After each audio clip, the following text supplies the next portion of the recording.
Nagpapanik at chill lang daw ang Itbulaga sa nagaganap na salpukan sa It's Showtime sa GMA7. Ayon sa isang insider ng TV5, hindi totoong may emergency meeting at super panic ang production ng EB. In fact, tape nga raw ang episode nila last Monday and Tuesday.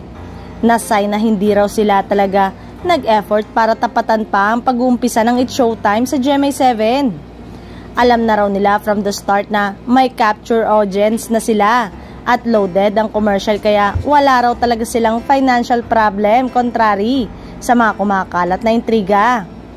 Happy rin daw ang TV5 sa rating ng Itbulaga kasi noon namang nasa TV5 ang Showtime parang 2% lang ang ratings nito. Say pa ng source.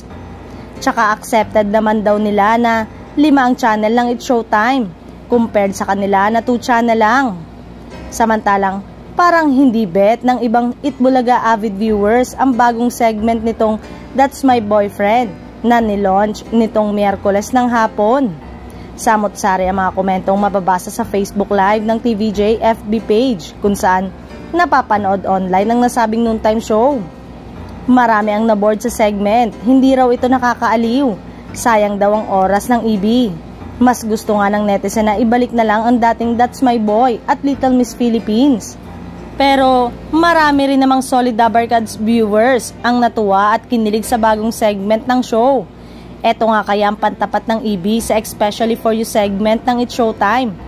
Pareho kasing nakaupo sa sofa ang mga host sa dalawang segment. Malayo naman ang tema ng bagong segment ng EB sa Especially For You ng It's Showtime.